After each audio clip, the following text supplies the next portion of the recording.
খবর নিয়ে আমি অনুশ্রী শুরু করছি আপনাদের প্রিয় অনুষ্ঠান খেলা আর খেলা।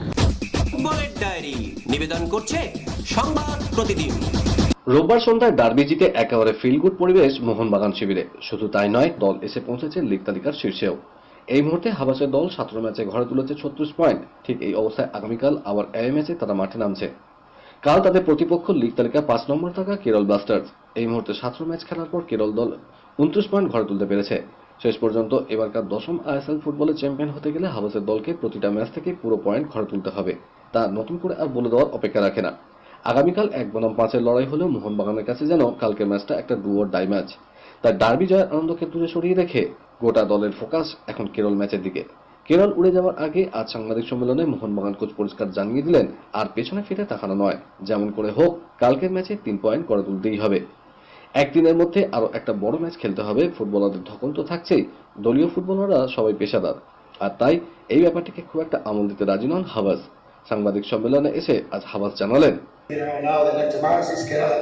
We have to compete against Kerala and recover the team immediately because we don't have any time for recover the team. We have 3 days and a big travel and fly and more. And want to evaluate also the players that we possible injury.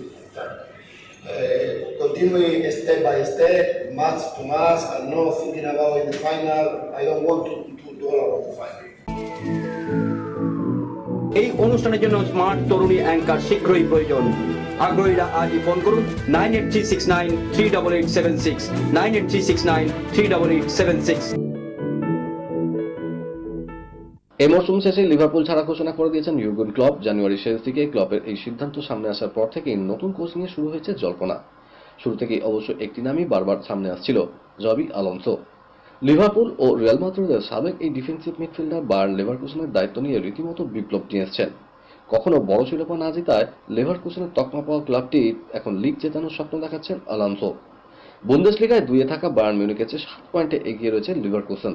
এমনকি সমস্ত প্রতিযোগিতা মিলিয়ে অপরাজিত থাকার German রেকর্ডও গড়েছে তারা। এখনো পর্যন্ত টানা 35 ম্যাচে আলোনসোর দলকে হারাতে পারেনি কেউ। ক্রিকেটের ডায়েরি 22 মার্চ শুরু হচ্ছে এবারে আইপিএল। চেন্নাই সুপার কিংসের বিরুদ্ধে মহেন্দ্র সিং ধোনি ঘরের মাঠে উদ্বোধনী ম্যাচে মাঠে নামবে রয়্যাল চ্যালেঞ্জার্স ব্যাঙ্গালোর। আর এরপর থেকেই যত সমস্যার সূত্রপাত। 25 মার্চ পাঞ্জাব কিংসের বিরুদ্ধে নিজেদের হোম গ্রাউন্ডে এম চিন্নাস্বামী স্টেডিয়ামে নামবেন বিরাট কোহলি, ফ্যাফ ডু প্লেসিরা। কিন্তু প্রশ্ন হলো, সেই ম্যাচ আদৌ আয়োজন করা যাবে তো? আরো বড় প্রশ্ন হলো, করোড়পতি লিগে সব হোম ম্যাচ আরসিবি আয়োজন করতে পারবে তো? কারণ এই মুহূর্তে তীব্র জলসংকটে ভুগছে বেঙ্গালুরু শহর। পরিস্থিতি যে অত্যন্ত জটিল তা বুঝতে পারছে কর্ণাটক ক্রিকেট অ্যাসোসিয়েশন। নাম প্রকাশে অনিচ্ছুক এক কর্তা বলছেন, পরিস্থিতি খুব কঠিন, এটা নিয়ে আমরা জরুরিকালীন বৈঠকে বসছি, তার আগে পর্যন্ত কিছু বলা সম্ভব নয়। আইপিএলের ঋষভ পান্তের খেলা নিয়ে কোনো সংশয় নেই। বোর্ডের পক্ষ থেকে বিবৃতি দিয়ে জানিয়ে দেওয়া হলো, তাকে দ্রুত ফিট ঘোষণা করা হবে। বোর্ড সচিব জয় শাহ জানিয়েছেন, ঋষভ দারুণ ব্যাট করছে, যদি কিপিং করতে পারে তাহলে টি-20 বিশ্বকাপে খেলতেই পারে। সেক্ষেত্রে ও আমাদের সম্পদ হয়ে উঠতে পারে। দেখা যাক আইপিএলে কেমন খেলে। আইপিএলের দিল্লি ক্যাপিটালসের প্রথম ম্যাচ 23 মার্চ।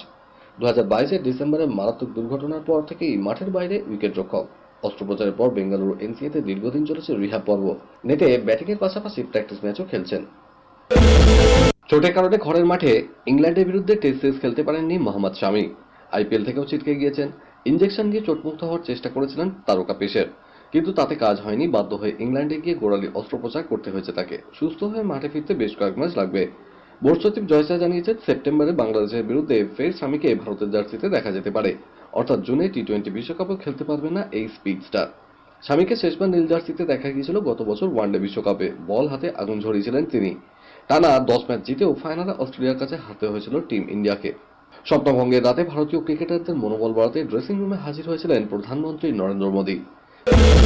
আইপিএলের ঢাকে কাঠি পড়ার আগে ঘোষণা করে দেওয়া হলো ঈদের টিকিটের মূল্য। 750 টাকা থেকে শুরু হচ্ছে টিকিটের দাম। কলকাতা নাইট রাইডার্সের পক্ষ থেকে জানানো হয়েছে, স্কুল ও কলেজ পড়ুয়াদের ভিড় বাড়ানোর জন্যই টিকিট শুরু হয়েছে 750 টাকায়। এছাড়াও থাকবে 1000, 1500, 2000, 3000, 3500, 8500 এবং 28000 টাকার টিকিট। 19 মার্চ থেকে অনলাইনে টিকিট ছাড়া হবে। এই মৌসুমে আইপিএল অভিযান শুরুর আগে রোহিত শর্মাকে ভবিষ্যতে চেন্নাই সুপার কিংসের অধিনায়ক হিসেবে দেখার ইচ্ছা প্রকাশ করলেন অম্বাতি রাইডু। সিএসকের এই প্রাক্তনী বলছেন, ধোনি এবছর খেলে অবসর নিলে ওর জায়গায় রোহিতকে আনা হোক। ওর অধিনায়কত্ব চেন্নাই দলকে আরো সমৃদ্ধ করবে। খেলার খবর আরও আছে, কিন্তু তার আগে নিয়ে নিতে হচ্ছে ছোট্ট একটা ব্রেক। সঙ্গে থাকুন।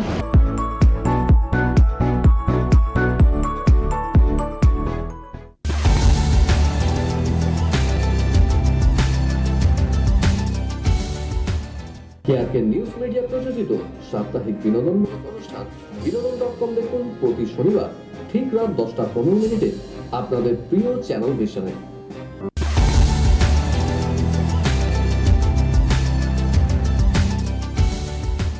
ব্রেকের পর যথারীতি আবার হাজির আপনাদের প্রিয় খেলা নিয়ে।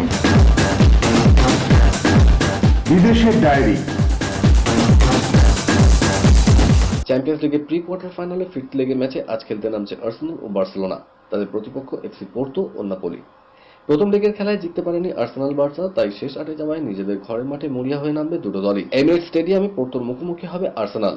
প্রথম লেগে তাদের কাছে 1-0 গোলে হেরেছে মাইকেল আর্তেতার দল, তাই কোয়ার্টার ফাইনালের টিকিট অর্জনের জন্য অন্তত 2 গোলের ব্যবধানে জিততেই হবে আর্সেনালকে। পর্তুগালের দলটির কাছে চ্যাম্পিয়ন্স লিগে হারার পর এখনো পর্যন্ত ইপিএল এ 3টি ম্যাচ খেলেছে আর্সেনাল, প্রতিটি সহজ জয় পেয়েছে। এর মধ্যে শেফিল্ড ইউনাইটেডের বিরুদ্ধে 6-0 গোলে জিতেছে। অন্যদিকে প্রথম লেগে নাপোলির সঙ্গে 1-1 গোলে ড্র করেছিল বার্সা। গোল করেছিলেন রবার্ট লেভানডস্কি। ফিরতি ম্যাচেও গোল করে দলকে জেতাতে মরিয়া তিনি। বহু বছর চ্যাম্পিয়ন্স লিগের ট্রফি ঢোকেনি বার্সেলোনার ট্রফি ক্যাবিনেটে, এবার তাই শিরোপা জিততে বদ্ধপরিকর জাভি হার্নান্ডেজের দল। লা লিগার ম্যাচে সেল্টা ভিগোকে বড় ব্যবধানে হারল রিয়াল মাদ্রিদ। বার্নাবিউতে ভিনিসিয়াস জুনিয়ররা 4-0 গোলে জিতেছে। তবে এর মধ্যে দুটো গোল আত্মঘাতী। এই জয়ের পর 28 ম্যাচে 69 পয়েন্ট নিয়ে লিগ শীর্ষে নিজেদের অবস্থান আরো মজবুত করল কার্লো আনচেলত্তির দল। সমান সংখ্যক ম্যাচ খেলে দ্বিতীয় স্থানে থাকা জিরোনার পয়েন্ট 62। লা লিগায় ভ্যালেন্সিয়ার বিরুদ্ধে শেষ ম্যাচে ড্র করেছিল রিয়াল মাদ্রিদ, তাই জয়ের জন্য মরিয়া হয়ে ঝাঁপিয়েছিল। ম্যাচের শুরু থেকে মুহুর্মুহুর আক্রমণে ঝড় তোলে মদ্রিচ ভালভার্দেরা। তেমনি একটি আক্রমণ থেকে প্রথম গোলটি আসে। সেল্টা ভিগোর ডিফেন্সের চোটলার মধ্যে বল জালে জড়িয়ে দেন ভিনিসিয়াস। এরপর 79 ও 88 মিনিটে সেম সাইডে দুটি গোল পেয়ে যায় রিয়াল। টুকরো খবর।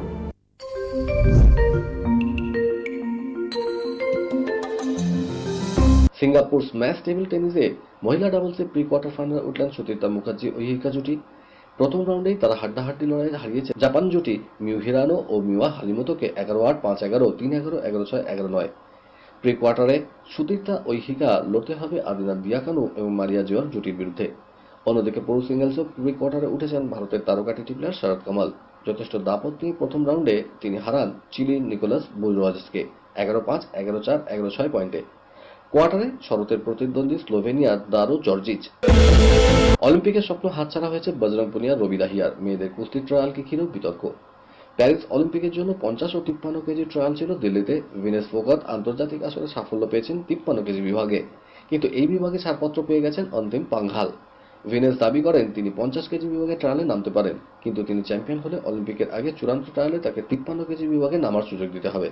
এই মর্মে আশ্বাস পেলে তবেই তিনি 50 কেজি বিভাগে নামবেন। জটিলতায় ট্রায়াল মুলতবি থাকে। পরে আইওএ অ্যাডহক প্যানেলের পক্ষ থেকে ভিনেসকে আশ্বাস দেওয়া হয় সেরা 4 জনকে বেছে নেওয়া হবে, তাদের সঙ্গে লড়বেন অন্তিম। এই অনুষ্ঠানের জন্য স্মার্ট তরুণী অ্যাঙ্কার শীঘ্রই প্রয়োজন। আগ্রহীরা আজই ফোন করুন 9836938876, 9836938876। মেজর লিগ সকারে 3-2 গোলে হেরে গিয়েছে ইন্টার মায়ামি। লিগ টেবিলের দ্বিতীয় স্থানে থাকা মন্ট্রিলের কাছে হারলেও এখনো শীর্ষেই রয়েছে লিওনেল মেসির দল। যদিও এই ম্যাচে মেসি খেলেননি, এমনকি লুইস সুয়ারেজ, সের্জিও বুস্কেটসরাও রিজার্ভ বেঞ্চে ছিলেন। পরে তাদের মাঠে নামানো হয়। অলিম্পিক হবে প্যারিসে, তার আগে সেই প্যারিসেই ট্রেনিং নেওয়ার অনুমতি পেলেন ভারোত্তোলনের প্রাক্তন বিশ্ব চ্যাম্পিয়ন মীরাবাই চানু। কেন্দ্রীয় সরকারের থেকে অনুমতি পেয়েছেন টোকিও অলিম্পিকের রূপ পাওয়া এই তারকা ভারোত্তোলক। টার্গেট অলিম্পিক পোডিয়াম স্কিমেই এই সাহায্য চানুকে। কলকাতার ডায়েরি নিবেদন করছে গুড এজ হসপিটাল। ফুটবল ডার্বির মধুর প্রতিশোধ হলো হকিতে। আজ মহামাটন মাঠে হকি বেঙ্গলের পরিচালনায় কলকাতা হকি লিগের সুপার 6-এর ম্যাচে ইস্ট বেঙ্গল 1-0 গোলে হারিয়ে দিল মোহনবাগানকে। বিজয়ী দলের হয়ে একমাত্র গোলটি করেন 13 নম্বর জার্সিধারী নবজোৎ সিং।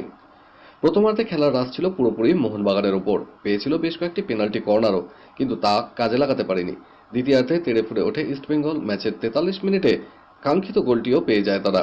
গতবার এই হকি লিগে তুমুল বিশৃঙ্খলা এবং ঝামেলা হওয়ার পর এবার কিন্তু এই ডার্বি শেষ হলো একেবারে নিরুত্তাপভাবে।